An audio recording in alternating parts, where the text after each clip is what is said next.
Puji Tuhan, shalom jemaat yang dikasih Tuhan. Kita bersyukur buat sore hari ini kita boleh kembali berkumpul di tempat ini. Terima kasih buat teman-teman, saudara-saudara seiman dari CLCC yang udah bantu kita memuji Tuhan, melayani dalam pujian penyembahan. Di sana ada Pastor Andi Setiawan, di sini Yusak Setiawan. Ya, tidak ada hubungan darah, beda orang tua, ya, beda tahun kelahiran juga, yang pasti beda bentuk tubuh. Ya, puji Tuhan. Hari ini kita sama-sama kumpul, saudara tadi pujian terakhir katakan ku terhubung denganmu selalu melekat di hatimu. Nggak jarang kita harus akui bahwa ketika kita bicara tentang ku terhubung sama Tuhan, aku ingin terus terhubung sama Tuhan. Di benak kita tuh gini, oh kalau terhubung sama Tuhan tuh dilindungi, kalau jauh dari Tuhan tuh tidak dilindungi. Oh kalau terhubung sama Tuhan tuh diberkati, jauh dari Tuhan itu tidak diberkati. Seringkali fokusnya pada diri kita sendiri. Tapi hari ini kita mau belajar lagi, kenapa sih kita harus terus terhubung sama Tuhan. Ya, hari ini kita akan bicara kembali melanjutkan tema kita, series kita tentang buah roh. Kita mau melihat, kita tiba di buah roh yang kesekian, yaitu tentang kemurahan. Dan kita mau belajar kemurahan bukan dari sudut pandang kita, tapi kemurahan dari sudut pandang Tuhan. Oke? Supaya kita enggak miskomunikasi sama Tuhan gitu ya.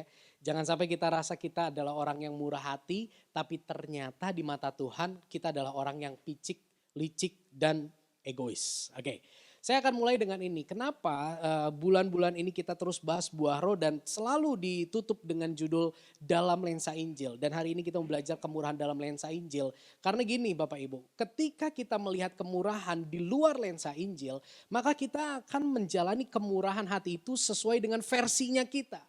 Dan versi kita itu sangat jauh dari versinya Tuhan. Seringkali ketika kita bicara tentang buah roh, gak jarang yang kita dengar gini, kamu harus begini, harus begitu, harus begini, harus begitu, harus begini, dan harus begitu. Tapi kita mau lihat dari lensa Injil, karena dengan memandang kemurahan dari lensa Injil, kita akan melihat buah roh, kita akan melihat kemurahan itu dari sudut pandang Allah. Di mana kasih karunia-Nya begitu sempurna di dalam Yesus Kristus. Dan mengenal sudut pandang Allah yang penuh kasih itu jauh lebih penting daripada kita menemukan tuntunan atau pedoman hidup melalui firman Tuhan. Sorry ya, saya harus katakan ini. Melihat kasih Allah yang sempurna itu jauh lebih penting dari melihat pedoman hidup lewat ayat-ayat firman Tuhan. Bukan berarti pedoman hidup itu enggak penting. Tapi saya mau sampaikan hari ini. Pedoman itu penting. Namun apa artinya ketika kita tidak terlebih dahulu diubahkan oleh kasih Allah.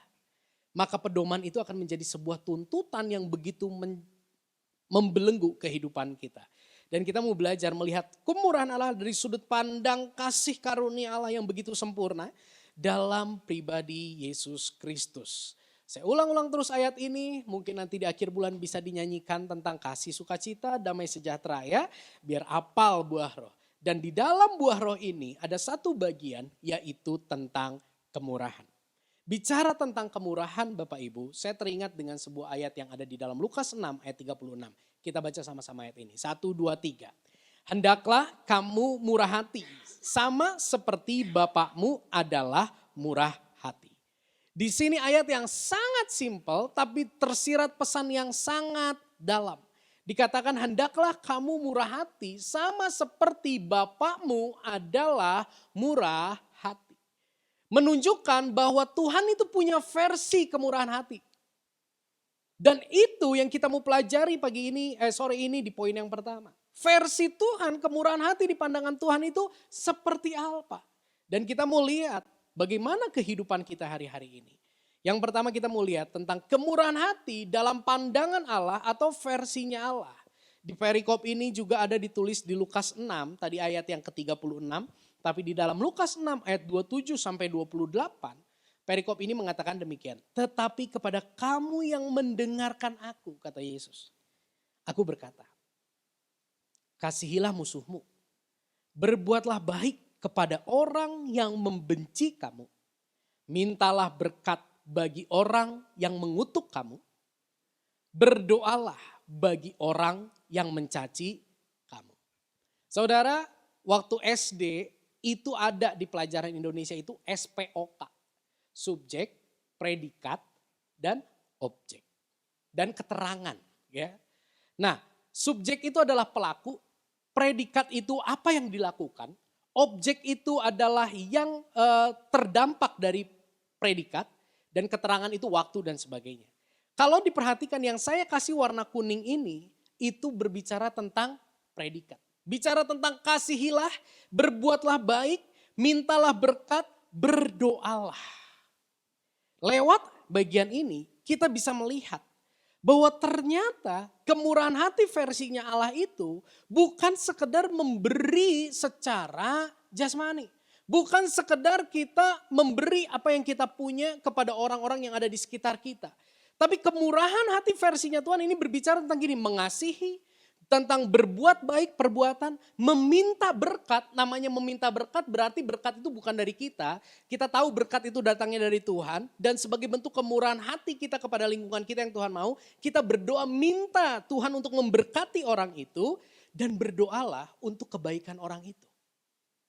Jadi ternyata baru sedikit kita belajar versi Tuhan tentang kemurahan itu besar sekali. Bukan sekedar mengeluarkan apa yang kita punya, memberikan kepada orang-orang yang ada di sekitar kita.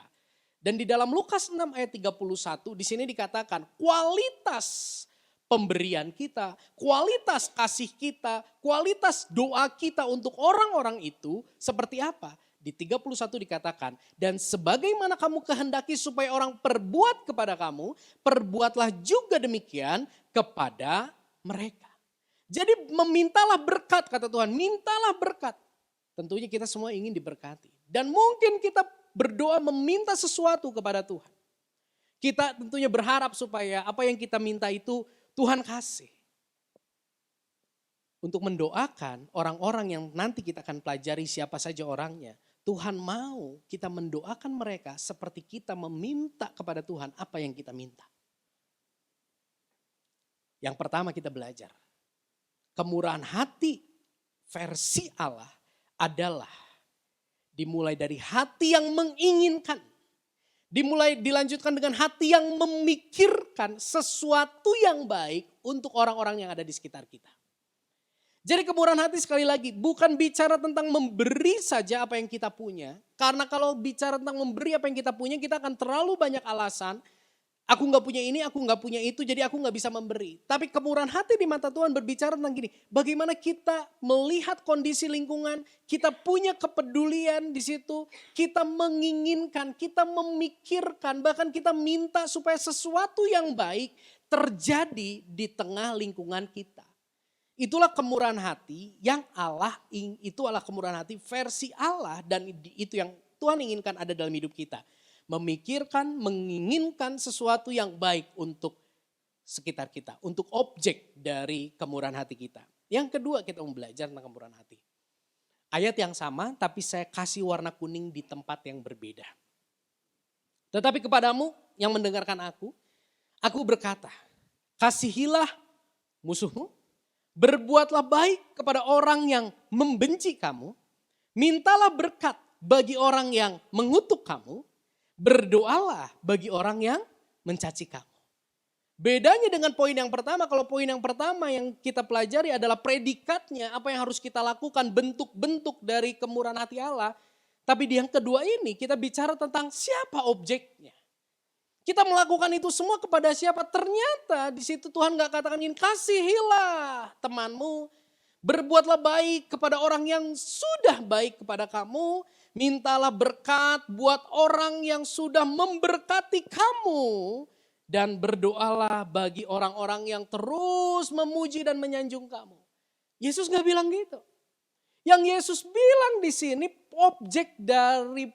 objek dari kemurahan hati ternyata orang-orang yang di luar nurul. Orang-orang yang ternyata buat dunia itu orang-orang yang harusnya dibenci, orang yang harusnya tidak didoakan, bahkan kalau didoakan pun doakan supaya mereka terkutuk. Bukan orang-orang yang memuji kita tapi orang-orang yang mencaci kita. Di sini menariknya saudara. Bagaimana ternyata kemurahan versi Allah itu adalah kemurahan yang bukan ditujukan kepada orang-orang yang baik sama kita. Bukan ditujukan untuk membalas budi, tapi kemurahan versi Allah adalah kemurahan yang ditujukan kepada orang-orang yang sebelumnya memperlakukan kita dengan sangat buruk. Di dalam Lukas 6 ayat 32 sampai 33 kita baca. 1, 2, 3. Dan jikalau kamu mengasihi orang yang mengasihi kamu, apakah jasamu? Karena orang-orang berdosa pun mengasihi juga orang-orang yang mengasihi mereka. Sebab jikalau kamu berbuat baik kepada orang yang berbuat baik kepada kamu, apakah jasamu? Orang-orang berdosa pun berbuat demikian. Jadi di sini kita tahu kenapa Yesus bilang gini, berdoa buat orang musuhmu, kasih musuhmu, berbuat baik kepada orang yang membenci kamu. Minta berkat, mintalah berkat sama Tuhan untuk orang-orang yang mengutuk kamu. Ya, berdoa untuk orang yang mencaci kamu. Kenapa? Karena Yesus mau kita bukan cuma mengasihi orang yang baik sama kita, tapi juga kita mau bermurah hati kepada orang-orang yang sudah begitu menyakiti hati kita. Itulah kemurahan versi Allah yang nyata lewat pribadi Yesus. Yang kedua versi Allah tentang kemurahan hati versi Allah bicara tentang bukan hanya untuk orang yang terlebih dahulu bermurah hati kepada kita. Tetapi juga kemurahan itu berlaku buat orang yang telah menyakiti hati kita. Ya. Makanya Bapak Ibu, kalau kita tidak melihat kemurahan hati ini dari sudut pandang Injil, kesal banget baca pernyataan ini. Kalau kita tidak lihat kemurahan hati dari sudut pandang kasih karunia yang begitu indah, begitu lihat statement ini, kesal banget kita. Dan kita bisa katakan Tuhan begitu egois. Maka dari itu mari saya ingatkan kembali kita mau belajar sore ini. Melihat kemurahan hati dari sudut pandang kasih karunia. Dan yang terakhir, yang ketiga. Lukas 6 ayat 29 sampai 30 firman Tuhan berkata demikian. Ini lebih ngeri nih. Ya, buat dunia ini ngaco banget sih. Barang siapa menampar pipimu yang satu, berikanlah juga kepadanya pipimu yang lain. Suaranya plak-plok. Dan barang siapa yang mengambil jubahmu, biarkan juga ia mengambil bajumu, disebut dengan telanjang. Berilah kepada setiap orang yang meminta kepadamu dan janganlah meminta kembali kepada orang yang mengambil kepunyaanmu. Kemurahan hati versi Tuhan itu kayak gini tuh. Ya, pikirkan yang baik untuk lingkunganmu. Pikirkan yang baik untuk musuhmu. Kalau tampar pipi kanan, pipi yang satu, kasih pipi yang lain. Dia ambil jubah, kasih baju juga sekalian. Kalau dia minta, jangan mengharapkan itu kembali. Wah, bekilier Bapak Ibu. Tapi tenang, kita mau lihat dari sudut pandang kasih karunia. Saya tulis di sini. Menampar pipi, jubah dan baju yang diberikan, dan jangan meminta kembali.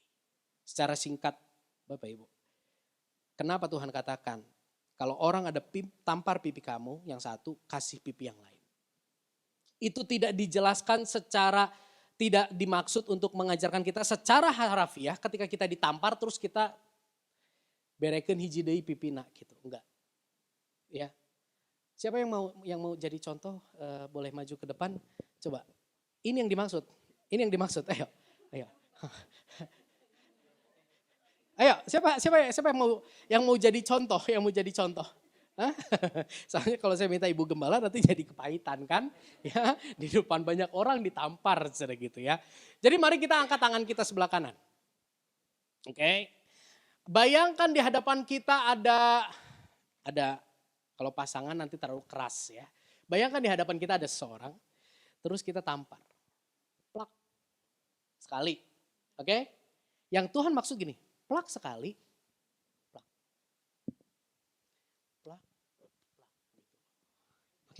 Gak ada yang mau bantu saya sih. Jadi saya sendiri aja plak gitu ya.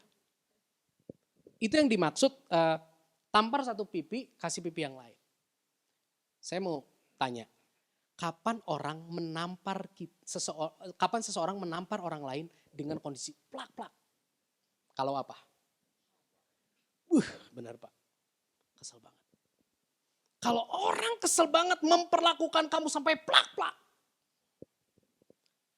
Itu sangat menyakitkan. Tapi jika sampai itu terjadi, bahkan di dalam budaya zaman Israel itu bentuk perendahan yang begitu luar biasa. Jangan membalas orang itu dengan kejahatan. Buat orang yang tampar plak-plak itu, Tuhan bilang pikirkanlah yang baik buat mereka. Berdoalah untuk kebaikan mereka, minta berkat sama Tuhan untuk Tuhan memberkati mereka. Ini.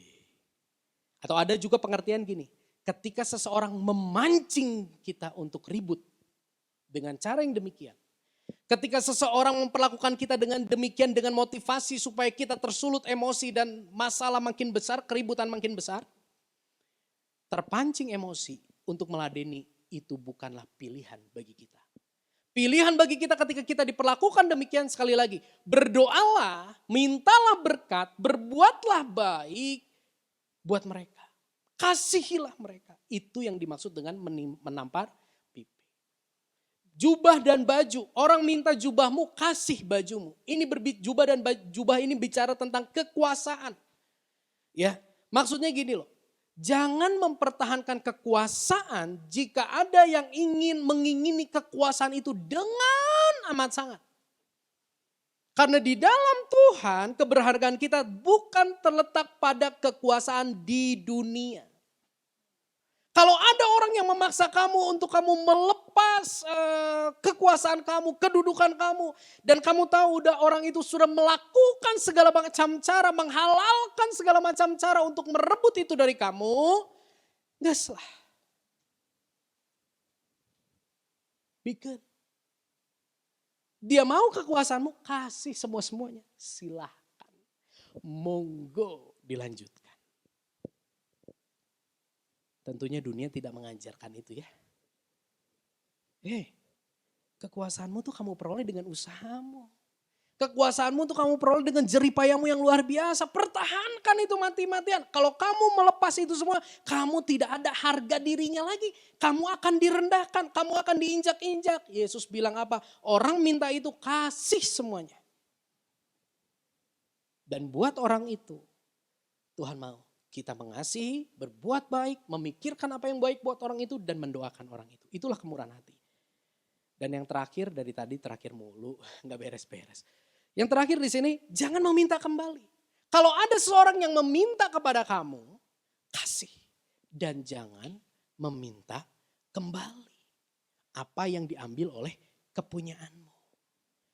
Ini bicara tentang sikap hati yang rela kehilangan jika ada orang yang meminta dengan bahasa meminjam. ya, pernah dong. Kalau ada orang yang meminta dengan bahasa meminjam dan dia tidak mengembalikan, jangan habiskan energi untuk mengejar apa yang dia janjikan untuk dikembalikan itu. Jangan sampai kita menghalalkan segala cara untuk menuntut itu kembali. Untuk punya sikap hati seperti ini kita harus menggantungkan keberhargaan diri kita pada salib Kristus tentunya. Yang lebih besar dari semuanya. Jadi di sini yang saya tulis. Apa sih yang ketiga kemurahan hati yang versinya Tuhan tuh kayak apa? Ini. Kemurahan hati versinya Tuhan adalah kemurahan hati dengan sikap hati yang rela kehilangan apa yang sebelumnya kita miliki. Apa yang sebelumnya kita sudah punya, milikilah sikap hati untuk rela kehilangan itu semua. Karena dunia seringkali memperebutkan itu. Yuk kita renungkan hari ini.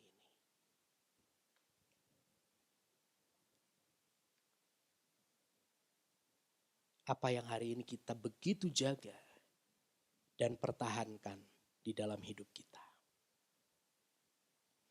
Apa yang hari ini membuat kita begitu takut kehilangannya.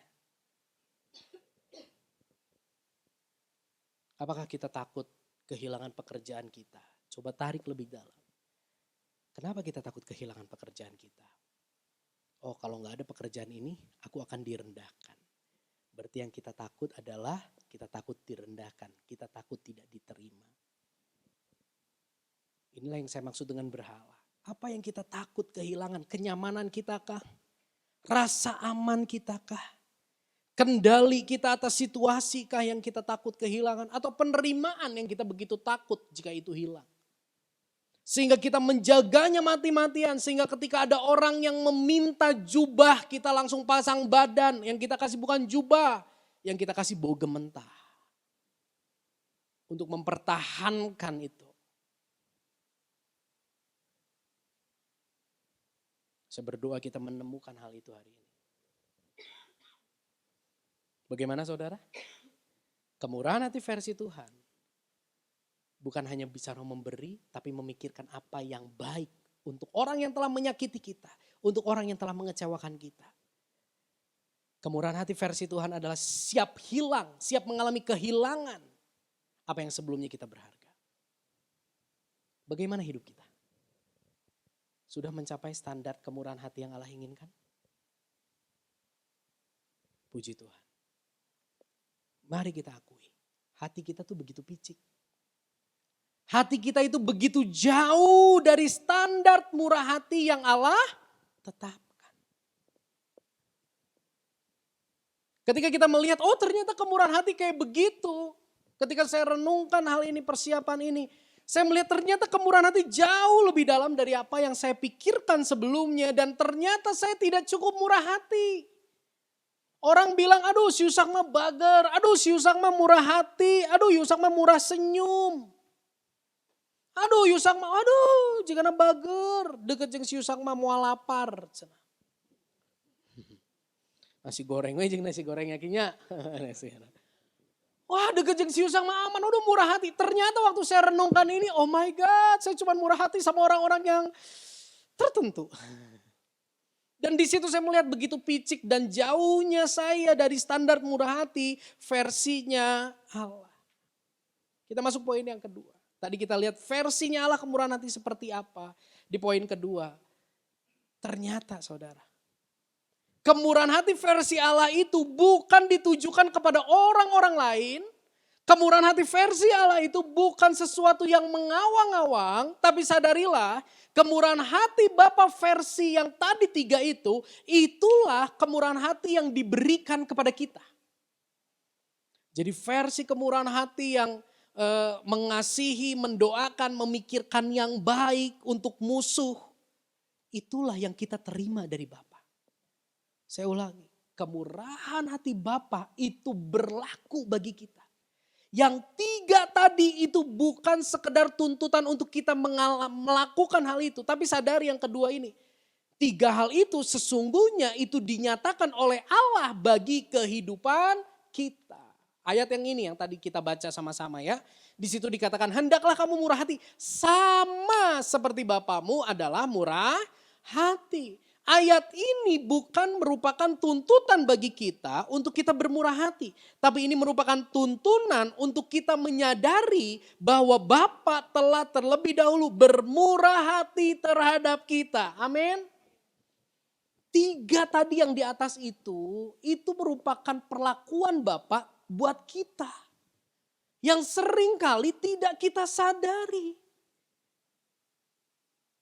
Itu merupakan kemurahan hati Bapa untuk kita yang begitu bobrok, begitu hancur, begitu jauh dari standar Allah. Kita lihat ayat ini. Baca sama-sama yuk. 1, 2, 3. Karena semua orang telah berbuat dosa dan telah kehilangan kemuliaan Allah. Karena semua orang telah berbuat dosa dan telah kehilangan kemuliaan Allah. Ini berbicara tentang gini. Allah sangat mengetahui kondisi terburuk kita. Di mana dosa mencengkram kehidupan kita. Kemurahan hati Allah yang dinyatakan kepada kita. Dia mengerti kondisi kita. Sering ya kita nangis. Kita dalam penyembahan dengan pujian. Dia mengerti, dia peduli. Saya mau katakan, dia sangat mengerti ketidakmampuan kita mencapai standarnya. Dia sangat mengerti posisi dan keberadaan kita itu dalam cengkram dosa. Tahu cengkram? Cengkram itu bukan genggam.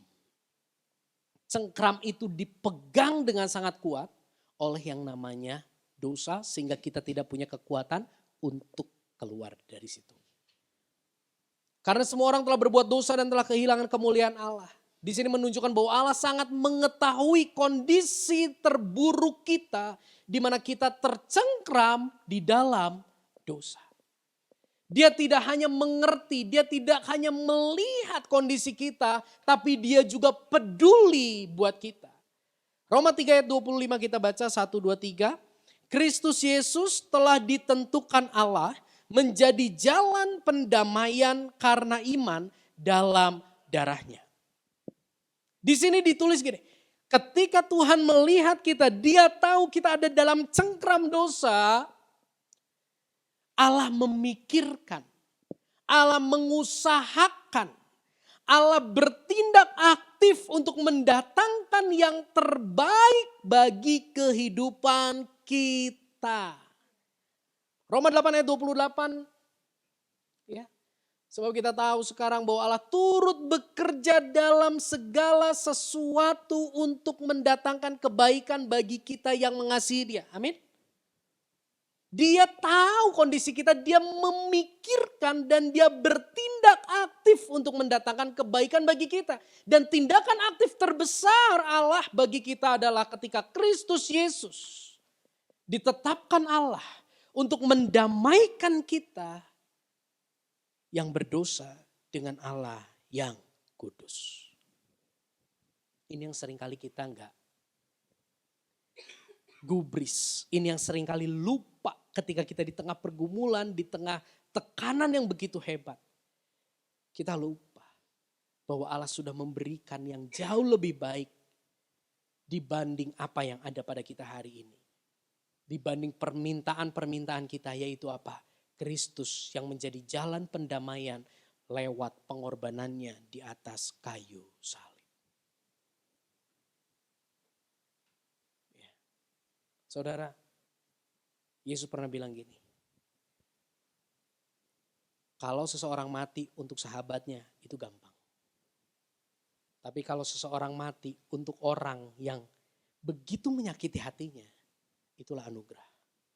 Dan tahukah Bapak Ibu, kehidupan kita, rajinnya kita melayani, status rohani kita, rajinnya kita ibadah,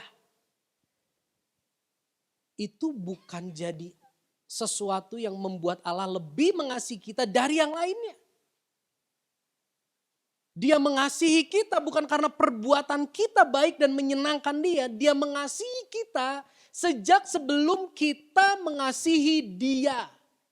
Roma 5 ayat 8 jelas mengatakan. Di sini kita bisa melihat. Allah begitu murah hati kepada kita. Dia memikirkan dan mengusahakan yang terbaik bagi masa depan kita di dalam kekekalan. Allah begitu murah hati bagi kita. Ibrani 9 ayat 28. Kita baca sama-sama, 1, 2, 3. Demikian pula Kristus hanya satu kali saja mengorbankan dirinya untuk menanggung dosa banyak orang.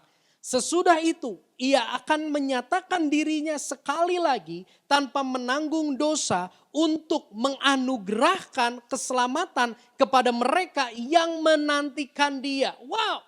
Ternyata Allah tidak hanya memikirkan, ternyata Allah tidak hanya mengusahakan, tapi dia juga terlibat aktif untuk mendatangkan keselamatan bagi orang yang percaya kepada dia. Lewat Yesus Kristus. Tidak hanya memikirkan, Yesus Kristus mengorbankan dirinya. Yesus Kristus menggantikan kita menjalani murka Allah yang seharusnya kita tanggung. Yesus Kristus, dia rela kehilangan hal yang begitu berharga agar kita mendapat apa yang tidak pernah kita pikirkan sebelumnya, yaitu keselamatan. Untuk memberikan keselamatan kepada kita, Yesus harus kehilangan apa yang hari ini mungkin kita pertahankan. Tadi di slide berapa ya, saya lupa. Soalnya ini total ada 30 slide. Jadi saya lupa berapa slide ke belakang. Ada pertanyaan, hari ini apa yang kita paling jaga dan kita paling takut untuk kehilangan? Renungkan. Ingat, apa yang kita paling takut kehilangan? Sudah dapat hal itu? Saya mau katakan, hal yang hari ini kita jaga dengan begitu erat, yang kita takut untuk kehilangan, Yesus telah mengalami kehilangan hal itu untuk memberikan kepada kita sesuatu yang tak pernah bisa kita peroleh, yaitu keselamatan.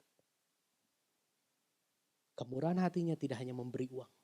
Kemurahan hatinya tidak hanya memberi mujizat. Kemurahan hatinya tidak hanya memberi apa yang kita minta. Kemurahan hatinya dia memberi seluruh hidupnya bagi kita. Dia menggantikan kita. Pernah ya saya sampaikan ilustrasi. Jika kita diminta untuk menggantikan seseorang menjalani sesuatu yang enak, kita mau. Tapi siapa yang mau menggantikan kita menjalani sesuatu yang begitu menyakitkan? Gak ada yang mau. Berapa orang yang sudah mengalami mujizat Yesus? 5.000 orang ngalamin 5 roti 2 ikan. Banyak orang, ada orang yang sudah mati dibangkitkan. Ada orang yang lumpuh dibuat jalan. Ada orang yang buta melihat. Banyak sekali orang yang melakukan, yang menerima mujizat. Tapi begitu Yesus mau disalib. Ada yang bilang gini enggak? Stop. Yesus sudah baik bagiku. Aku yang mau gantiin Yesus mati di atas kayu salib. Ada? Bahkan orang-orang yang sudah mengalami mujizat Yesus, mereka ketakutan, mereka pergi meninggalkan Yesus. Dia tetap tekun jalani itu. Seringkali ya di dalam pelayanan, apalagi pelayanan kayak di lapangan voli. Ya, di GCC ini pelayanannya kayak lapangan voli. Gitu ya. Minggu ini di sini, terus celok kan itu ya. Puji Tuhan hari ini saya nggak di belakang, tadinya saya mau di belakang ya. Tapi ada yang membantu bermurah hati. Kayak bola voli. Dan biasanya kalau pelayanan model lapangan voli begini, aduh orang ira tuh kosong gitu ya. Aduh saya lagi, siapa yang mau gantiin saya? Ya. Tapi sebelum dijawab siapa yang mau gantiin saya, kita renungin dulu. Ketika Yesus disalib, dia nggak tanya siapa yang mau gantiin gue. Nggak ada yang mau gantiin, ya udahlah gue naik salib karena nggak ada yang mau gantiin gue. Nggak gitu.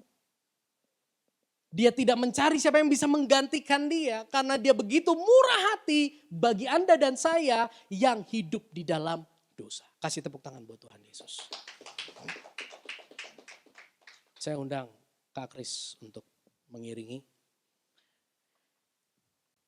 Tadi kita bisa melihat kemurahan hati Bapa yang dinyatakan bagi kita.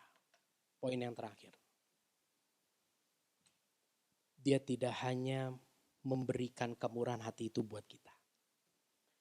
Dia tidak hanya melimpahkan kemurahan hati itu kepada kita. Dia mau kemurahan hatinya tersalur melalui kehidupan kita. Inilah buah roh. Tadi kita sama-sama nyanyi, ku terhubung denganmu. Saudara, kita gak pernah bisa murah hati sama lingkungan. Kita gak pernah bisa nyalurin kemurahan hati Tuhan buat lingkungan kalau kita gak terhubung sama Tuhan. Kita gak pernah bisa sabar minggu lalu. Kalau kita gak terhubung sama Dia yang paling sabar. Kita gak bisa damai sejahtera, menyalurkan damai sejahtera, membawa damai sejahtera. Kalau kita gak terhubung sama sumber damai sejahtera. Jadi mari kita lihat bahwa keterikatan, kebergantungan kita dengan Dia itu bukan melulu bicara tentang supaya kita aman, kita nyaman, kita tenang dan sebagainya. Tapi kita mau terhubung sama Dia. Yuk kita punya satu worldview yang baru. Aku mau terhubung sama Tuhan. Karena waktu aku terhubung sama Tuhan itu adalah titik di mana aku bisa menyalurkan yang terbaik dari Tuhan buat lingkungan. Ketika saya nyiapin ini satu kata saudara. 2 kata yang saya dapat. Tidak mampu. Tuhan saya gak mampu murah hati kayak gini. Ya jemaat di sini bukan jemaat yang besar. Jadi mungkin kita tahu satu sama lain ya. Cerita-cerita, pergumulan-pergumulan. Saya mestinya memikirkan ada beberapa orang yang Tuhan tetapkan dekat dengan saya. Bagaimana kehidupan mereka bisa lebih baik ke depan. Tapi saya berapa kali melewatkan itu. Saya tolak, saya gak mau karena dia keras hati. Karena dia gak mau, dia bebal, dia bandel. Saya gak mau mikirin hal yang baik untuk ke depan karena itu sia-sia. Tapi ketika saya siapkan ini, aduh Tuhan. Ternyata saya harus mikirin itu ya. Ternyata saya harus menggumulkan itu ya. Itulah kemurahan hati yang Tuhan mau. Dan mungkin hari ini kita ada di titik gini, aduh Tuhan, bener ya ternyata saya gak murah hati. Aduh Tuhan, berat banget buat murah hati seperti Tuhan. Puji Tuhan, Tuhan kita baik. Dia tidak menuntut kita murah hati, tapi dia melimpahkan kita dengan kemurahan hatinya, supaya kita bisa menyalurkan kemurahan hatinya. Kesadaran kita akan kemurahan hati Bapa yang telah dinyatakan bagi kita, seharusnya itu menggelisahkan kita. Karena kita sadar betapa minimnya kepedulian kita buat lingkungan. Seharusnya itu menggelisahkan kita. Waktu kita dengar, waduh Tuhan baik banget sama aku. Harusnya itu menggelisahkan kita karena kita lihat gini, aduh Tuhan. Minim banget aku peduli sama pasanganku. Minim banget aku peduli sama anakku. Minim banget aku peduli sama orang tua.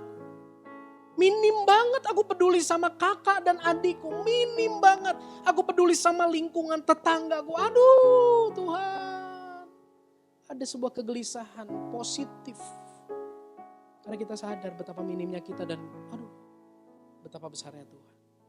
Kesadaran akan kemurahan hati Bapa yang telah dinyatakan pada kita seharusnya tidak hanya membuat kita gelisah, tapi juga menggerakkan hati kita untuk kita peduli terhadap mereka. Menggerakkan hati kita, bukan hanya gelisah, tapi menggerakkan hati kita untuk melangkah, bertindak maju.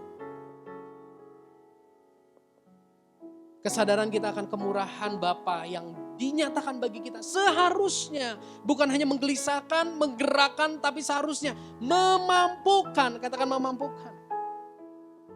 Memampukan kita untuk bermurah hati. Dengan motivasi karena dia telah murah hati terhadap aku, kebangetan. Kemurahan hatinya kebangetan besar terhadap aku, maka aku gak bisa tahan kemurahan hatinya. Akhirnya kita dimampukan untuk bermurah hati. Saya percaya firman Tuhan, percaya kemurahan hati Tuhan itu berkuasa. Berkuasa rubah hati kita saudara. Yuk. Buat saya, buat jemaat Tuhan yang hatinya mungkin sudah kering, gak punya energi untuk murah hati.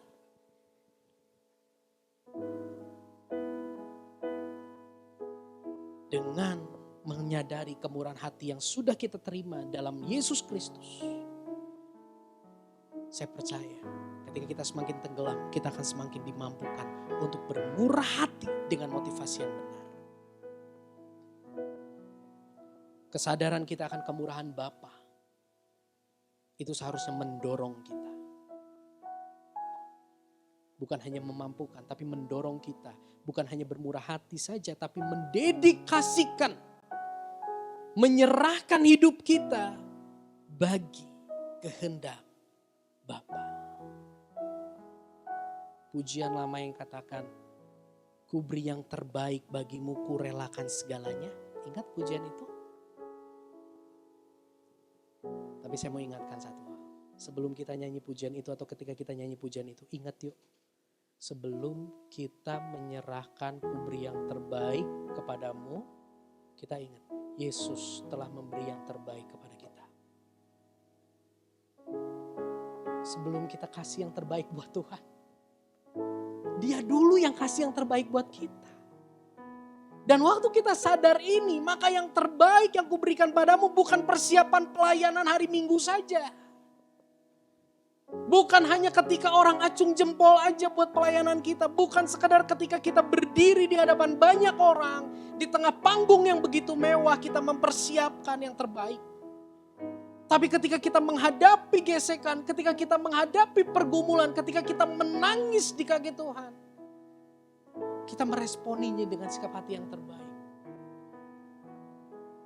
Saudara, jangan sampai orang di rumah kita merasa kita jauh atau dia merasa Tuhan begitu jauh dalam hidupnya. Padahal kita merasa begitu dekat dengan Tuhan.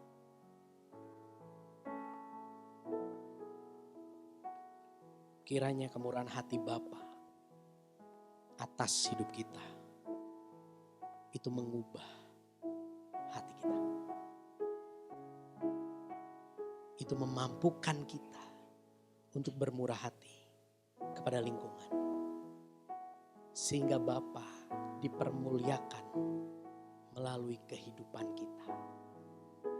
Saudara, apa sih arti Bapa dipermuliakan lewat hidup kita? Arti kata Bapa dipermuliakan lewat hidup kita, artinya gini loh. Kasih Bapa, kebaikan Bapa, kemurahan hati Bapa, ketulusan Bapa mengasihi, itu bisa dirasakan oleh orang-orang yang menyakiti kita melalui kehidupan kita. Apa sih artinya Bapa dipermuliakan lewat hidup kita? Orang-orang bisa merasakan ketulusan kasih Allah sekalipun mereka tidak datang ke gereja. Lewat hidup kita. Bapa dipermuliakan lewat hidup kita itu berbicara. Orang yang sudah kita ajak ke gereja dan bilang iya tapi gak datang-datang itu. Tetap bisa merasakan kebaikan Tuhan sekalipun dia gak duduk di tempat ini. Tapi karena kita duduk bareng sama dia di luar. Karena kita duduk di tongkrongan ngobrol sama dia. Kita duduk bersama dia ketika dia di tengah pergumulan. Dan dia merasakan kasih Bapa. Disitulah hidup kita memuliakan Bapa. Kemarin pagi saya ditegur. Roh Kudus menegur saya. Jumat, hari Kamis, hari Jumat saya bincang sama istri. Aduh, Tuhan luar biasa. Tuhan kerjakan ini. Wah, apa yang saya nggak sangka. Yang dulu-dulu saya nggak kepikiran itu bisa saya alami. Tuhan kasih. Wah, puji Tuhan. Tiba-tiba kemarin Tuhan ingatkan gini, Yusak, bagaimana jika mimbar utamamu bukan di hadapan manusia yang kasih engkau jempol. Mimbar utamamu bukanlah yang penuh dengan kemilau lampu LED dan sebagainya. Bagaimana jika mimbar utamamu adalah ketika kamu menghadapi pergumulan, ketika kamu dikhianati, ketika kamu disakiti, ketika kamu ditinggalkan, ketika tidak ada yang mengerti kamu, ketika kamu harus berjalan sendiri. Masihkah kamu mempersiapkan pelayananmu dengan baik? Mimbar berbicara bagaimana kita menceritakan Bapa yang penuh kasih dan kuasa buat orang di sekitar kita. Hari ini mimbar ini, lewat mimbar ini saya menceritakan bagaimana Bapa mengasihi saudara dan saya. Tapi ketika saya tinggalkan mimbar ini, mimbar itu saya bawa dan saya punya tanggung jawab menceritakan kebaikan Allah, kasih Allah, kuasa Allah kepada istri saya, kepada anak saya, kepada orang-orang di kantor saya, kepada siapapun yang saya temui. Bagaimana jika mimbar kita bukan di hadapan banyak orang, tapi mimbar kita di dalam kesunyian? Masihkah kita melayani Tuhan dengan kesungguhan hati? Ingat, mimbar termegah Yesus bukan sorga. Mimbar termegah Yesus bukan dia ketika dia khotbah di atas bukit. Mimbar termegah Yesus bukan bait Allah. Mimbar termegah Yesus adalah salib Golgota. Di mana dia sendiri. Tapi justru di situ tentang Bapa mengasihi kamu itu keras banget. Biarlah lewat kesadaran kemurahan hati yang telah kita alami di dalam Kristus, mengubah hidup kita, memampukan kita, membagikan, menyalurkan kemurahan hati itu buat orang-orang yang ada di sekitar kita. Kita tundukkan kepala.